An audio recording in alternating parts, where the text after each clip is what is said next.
Okay, welcome back. Again, my name is Ricardo Montoya, and I am your teacher. You're in the 5th or the 6th semester, probably in another one. They haven't assigned semesters yet or classes yet in the University of Guanajuato. Okay, so the last video number 3, we were speaking about, I think it was about subjects, even verbs working as a subject. We were speaking about complements and how they are, you have complements of time, complements of place, complement of way or how. And then we were speaking about verb complements, which is another thing that we're going to be speaking about a little bit more in the future. And then we were speaking about objects. This is an important part, and I stopped there because I need a full video to speak about objects, because this part is very important, and I think many people are confused with this. So again, as a structure, we have subject, auxiliary, verb, and complement, and the object is a type of complement, okay? But those are functions. Let's get back to words. With words, we have nouns, sustantivos, we have verbs, verbos, and we were checking also, we were checking that nouns, they can be replaced by pronouns and they can act as the subject. They can do the function of being the subject in a sentence. Now, we're going to be speaking about more nouns, but these nouns are not doing the action in a sentence. These nouns are receiving the action in a sentence. Okay, so for example, in this case, it says, when things are nouns, act like the complement of the sentence, they are known as the object. The object or the direct object, okay? They are not the ones doing the action. The one doing the action is the subject. This is the subject. But they are the ones receiving the action. So you have your verb, the auxiliary. Remember, this is simple present. The auxiliary is do. You never normally use it. But what you have is a person doing, this is the doer of the action. And you have, well, this is not a person, but it is a thing. Cookies are a noun, a plural noun. They are the receiver of the action of the verb. I do the action of moving my mouth and feeding on cookies. I am the subject because I open my mouth and put cookies inside. The cookies, they are not doing anything. The cookies are receiving the action of being eaten. They are the direct object. What is the direct object? That is a type of complement, and it is a noun that is receiving the action of the verb. That's pretty much it. Why? I mean, this is kind of important because there are so many things that relate to this. For example, let's check. We have multiple types of nouns. Or objects, sorry. We have multiple types of objects. We can have, I don't know if you remember in your Spanish classes, you have objeto directo, objeto indirecto, you have 2 objects. Well, sentences can have multiple objects. You don't only have the direct object or just the receiver of the action. You can have the receiver of the action and the receiver of the action. It's kind of weird. It sounded weird, but there you have.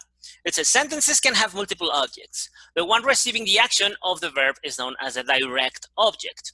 The one receiving the direct object is known as the indirect object. So again, this is an affirmative statement. You don't have an auxiliary. You don't have an auxiliary, so you know this is affirmative, and this is in the present.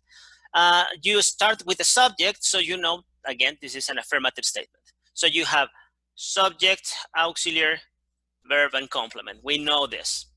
So the subject is I, the auxiliary is do, but we don't really use it. If it was negative, it would be necessary. I don't buy flowers, but because this is affirmative, we never use it.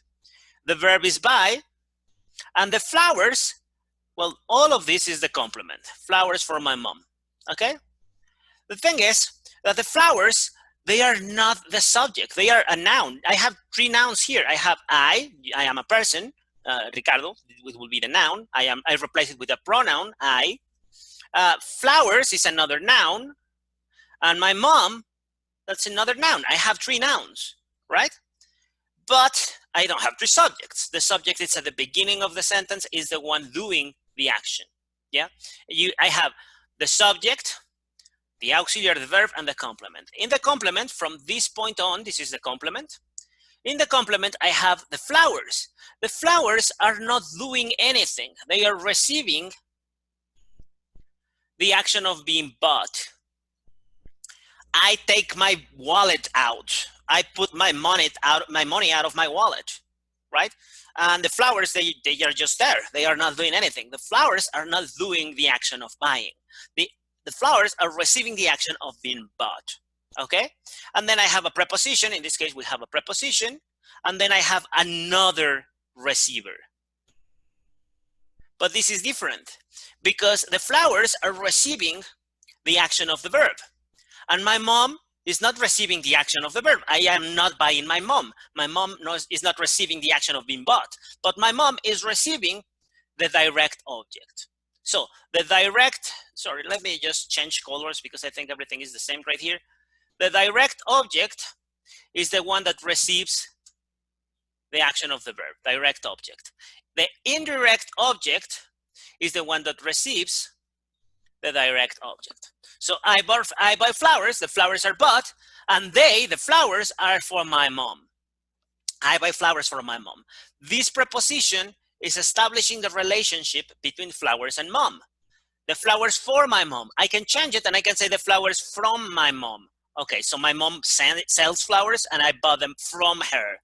I bought flowers by my mom, so close to my mom's house, or to my mom, okay, for my mom. I mean, we have different prepositions. We're going to be checking prepositions, so don't worry about that. But the thing is, the important part right here is that we have direct object and we have indirect object. Again, who is the direct object? The direct object is a noun that is receiving the action of the verb. What is the indirect object? It's another noun, but it's not receiving the action of the verb. It's receiving the direct object. My mom is receiving the flowers. Is it good? So one thing that I can do is eliminate the preposition and I can change the order. I can start with indirect object and then direct object. So I have subject, verb, the auxiliary again is do. I am not using it, it will be here. I buy flowers, I buy, and this is the complement. I buy my mom flowers. If I change the order, I don't need the preposition. It doesn't say I buy my mom. I am not paying for my mom. I buy my mom flowers. I am paying for the flowers. The flowers are receiving the action of being bought. Yes. We can say, for example, in this case, that I buy the flowers and my mom receives the flowers. If you do this, you don't really need the prepositions. Or you can do it like that. That's pretty much it. It is the same thing. So what we have is this. Sorry. Okay. Again, this is another example. It is pretty much the same thing, the same idea. There can be more than one object in a sentence. We have the direct object and we have the indirect object, okay? The direct object is the one receiving the action of the verb. The indirect object is the one receiving the direct object. So we have subject number one, the doer of the action, she or Anna. She is the subject. I can say Anna, the subject. And then the auxiliary, in this case, I am using, for example, the present perfect. In the present perfect, in affirmative statements, the auxiliary is mandatory. Only in the simple present and in the simple past, you don't use the auxiliary. In the simple present, in the present perfect like this, you have the auxiliary. The auxiliary is has. This is the auxiliary. The verb is always in the past participle. When you have the present perfect, we're going to be checking present perfect. We're going to be checking all time tenses, please. And then the past participle of buy is bought. This is the verb. It's in the past participle because this is the present perfect. And then we have the complement. As the complement, we have two options. we can use the direct object. The direct object is the flowers.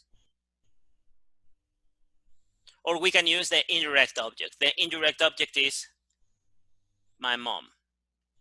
Yeah?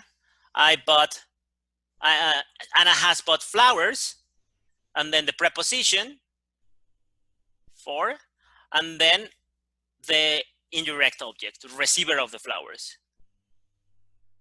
My mom. Okay?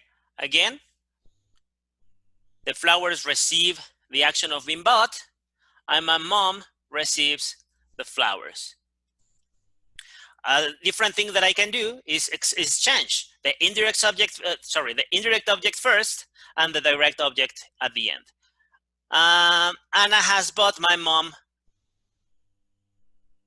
flowers. Yes, well, my mom or her mom, I mean, it depends whose mom is it. I think I made a mistake here. Is not my mom, it is Anna's mom, and I am not Anna, so I need to say her mom, and I need to say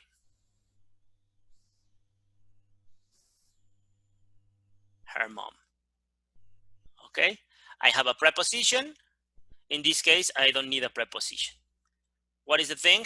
Right here, buying, the flowers receive the buying, and my mom receives the flowers. Does it make sense? You have two different ways of doing it. Instead, anyway, all of this is the complement. So you have subject, auxiliary verb, and all of this is the complement. The complement can be, this is the complement. The complement can be direct object, preposition, indirect object, or it can be indirect object, direct object. Is it good? The thing that I am trying to say here, another important thing right here, let me just use my eraser again. I don't really have that much space. I say Anna, okay? I say Anna has bought flowers. Remember that Anna is a noun. If I don't want to use her name, if I don't want to say Anna, I can say she. She has bought. And then when I am, this is the problem. She is a pronoun that you use with subjects. Yes? With subjects, you use I, you, he, she, it, we, you, and they. These are subjects.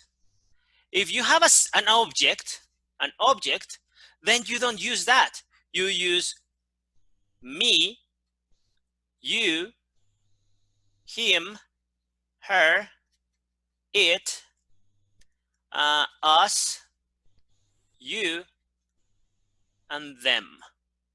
Yes, these here are personal pronouns. They are replacing the subject. These here, they are object pronouns. They are replacing the object. Because I replace Anna, and Anna is the subject, I need to use a personal pronoun. Sorry, personal pronoun. In this case, if I want to use, if I don't want to say flowers, I can replace them. But the flowers are the object. So I don't replace flowers with they, because they is for subjects. I replace them with them, because them is for objects. I bought them, this is an object, the direct object, for my mom. If I don't want to say my mom, or I don't want to say Maria, I use her. Do you understand? I am using them and her. Them and her, not they and she. Why? Because she is for subjects, and them and her are for objects. This is the direct object. This is the indirect object. Both of them are objects, and you replace them with object pronouns, not with personal pronouns. You never say, she has bought they for she. That's impossible. Yeah? One thing that you can do is that you can, again, you can change the order. you can start with the indirect object, Maria, or in this case we can say Maria, and this is the indirect object, and then the direct object, flowers. This is the direct object. If you do this, you don't need a preposition. Is it okay? I hope everything's okay. If you have again, if you want to change this, if you want to use pronouns, Maria is not the subject. Ana is the subject. Maria is the receiver of the action. So if you don't want to use Maria, you need to use her. Yeah? But when you are doing this and you are leaving the direct object in the end, you cannot say them. You cannot finish with a pronoun. You cannot say she has bought her them. If you change the order and use the indirect object first and the direct object last, then the pronoun has to stay. I mean, you cannot use the object pronoun. Okay? Again, in Spanish. Esta parte estuvo complicada, es un poco difícil. Estábamos hablando de que el objeto, en gramaticalmente un objeto, es un sustantivo, es una cosa que no está haciendo la acción del verbo, sino que la está recibiendo. Está recibiendo la acción del verbo, ¿sí? El objeto, bueno, en las oraciones se pueden tener dos objetos, objeto directo y objeto indirecto. El objeto directo es el que recibe la acción del verbo, el objeto indirecto es el que recibe al objeto directo. Por ejemplo, yo puedo decir aquí, Ana le ha comprado flores a María, ¿ok? El sujeto es Ana, Ana compró las flores, Ana sacó su cartera, Ana hizo el pago, Ana compró, Ana fue a la tienda, ella es el sujeto. Las flores es otro sustantivo, pero las flores no hicieron nada, no sacaron su cartera, no compraron nada, las flores sufrieron la acción de ser compradas. Y María tampoco fue comprada y María tampoco compró. María no es el sujeto porque ella no pagó, no fue a la tienda, pero tampoco es el objeto directo porque tampoco fue comprada, no pagaron por María, pagaron por las flores. Entonces, las flores reciben la acción de ser compradas, son el objeto directo, y María recibe las flores, es el objeto indirecto porque recibe al objeto directo. ¿Más o menos? Tenemos dos maneras de ponerlo, tenemos dos maneras de expresar eso. Primero es poner primero el objeto directo, aquí, y después una preposición, y luego el objeto indirecto, acá. Ana ha comprado flores para María. Perfecto, sin ningún problema. La otra cosa que podemos hacer es pasar este para acá y este para acá. En lugar de tener el objeto directo al principio y el indirecto después, tenemos el indirecto primero y el directo después. Cuando hacemos este cambio, este enroque, ya no necesitamos la preposición, ¿sí? Podemos decir, she has bought flowers for Maria, o she has bought Maria flowers. Otra parte bien importante que vamos a estar checando ahorita son los pronombres. Ustedes saben que los pronombres reemplazan sustantivos, pero no reemplazan a cualquier sustantivo. Para saber qué pronombre necesitamos usar, necesitamos saber qué función está cumpliendo el sustantivo que tenemos. Cuando nuestro sustantivo, como por ejemplo en este caso Ana, está cumpliendo la función de ser el sujeto, vamos a usar una cosa que se llama personal pronouns. Un pronombre personal es una palabra que reemplaza a un sustantivo que es el sujeto. Entonces, en toda esta oración, Ana puede ser reemplazada con she. She es un pronombre personal. Pero María no puede ser reemplazada por she. ¿Por qué? Porque she es para sujetos y María es un objeto, es el objeto indirecto. Cuando queremos reemplazar a María o a las flores, no podemos reemplazarlas ni con they ni con she, porque tanto they como she son pronombres personales y son para sujetos. Si queremos reemplazar a las flores o queremos reemplazar a María, tenemos que reemplazarlas con object pronouns, con pronombres de objeto. En este caso, tendría que ser her, María, o them, las flores. She has bought them for her. Este es el objeto, por eso está con them. Ella es otro objeto, el objeto indirecto, por eso también está con her. Cuando las cambiamos de posición, podemos poner en el objeto indirecto, en María, lo podemos cambiar por her. Lo que no se puede hacer es que si cambiamos y ponemos el objeto directo al final de la oración para no usar la preposición, entonces estas flores ya no se pueden cambiar por them. No puedes decir, she has bought her them. Eso ya no se puede. Tienes que decir el sustantivo completo. She has bought her flowers. Ella le ha comprado flores. ¿Sí? Más o menos. Esta parte es un poco confusa. Sé que muchas personas no tienen muy clara la idea de los pronombres de objeto, de los pronombres de sujeto. A veces yo creo que usan he y him y no saben por qué. Estos no son los posesivos. A veces usan her y she y no saben por qué. Simplemente es porque hace mucho que no uso she o hace mucho que no uso her y entonces pongo her, pero no sé bien por qué. No es aleatorio, hay un motivo. Otra vez, los pronombres reemplazan sustantivos, pero para saber qué pronombre utilizar, necesitas saber qué función está cumpliendo tu sustantivo. Aquí tenemos esta parte que es bien importante. Dice, ¿qué es un complemento? Los complementos, sometimes we don't want to use a noun as the object or the receiver of the action of the verb, but maybe we want to use a verb. Ok, otra vez, lo mismo, ¿sí? Yo puedo decir, Juan likes dogs, o puedo decir, Danny hates cats. Juan es el sujeto, like es el verbo, y dog es el objeto. Juan le gustan los perros, Danny odia a los gatos, ¿sí? Entonces, aquí, otra vez, como Juan es el sujeto, si yo lo quiero reemplazar, lo tendría que reemplazar con he. Como Danny es el sujeto, digamos que Danny es Daniela, entonces tendría que reemplazarlo con she. Como los perros son el objeto, no son they, son them. Como los gatos no son el sujeto, tampoco son they, también son them. ¿Ok?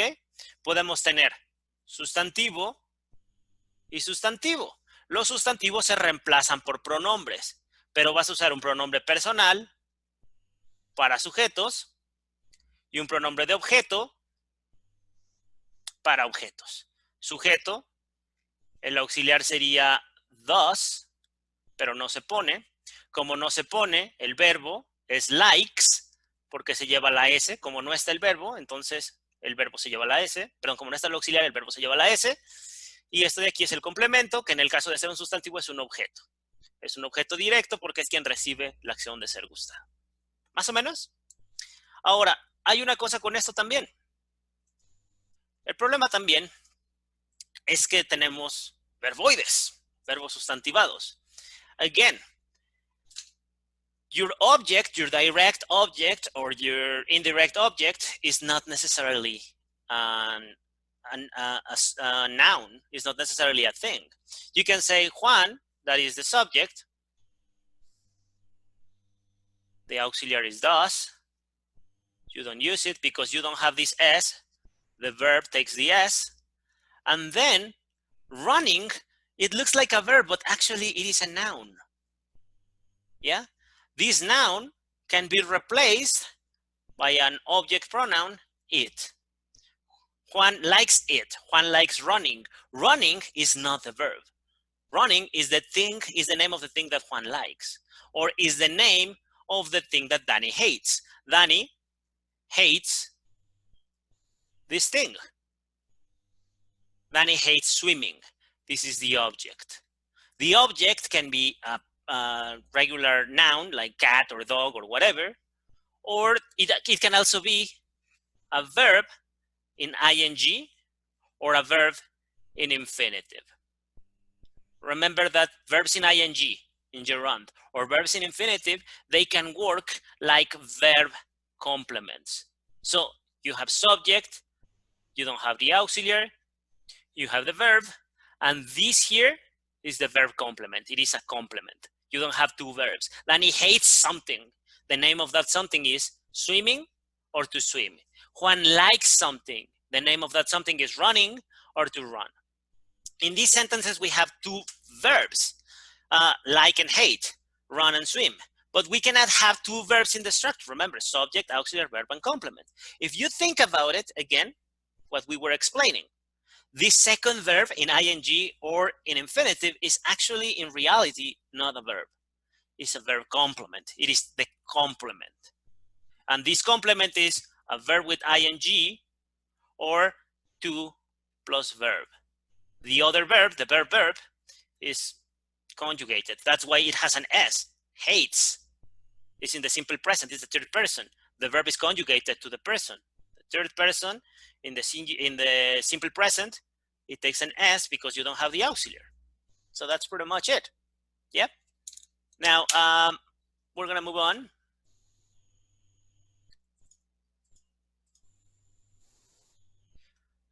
To verb complements. It says there are times. Okay, we're gonna move on. I think this is it for now. We're gonna stop here and then we're gonna go back to it because it's gonna get again. It's gonna take more than 20 minutes. I don't want to make videos much longer than 25, 30 minutes at tops. I think that's a lot of information and you have to maybe repeat it or something. Again, if you have any questions, any doubts, you can let me know. You can just leave me some comments, or you can just like call. You can even call me. I mean, you have we have the WhatsApp group. So my students, you can reach me. If you cannot reach me, you can just like write a comment on under the video. Okay. I hope this is not that confusing. So again, let's just recap. We were speaking about objects. Yeah. What is an object? An object is a noun that is not doing the action of the verb, is receiving the action of the verb. Okay. The thing that receives the action of the verb is an object, is the direct object. In sentences, we have a subject, and sometimes we have an object.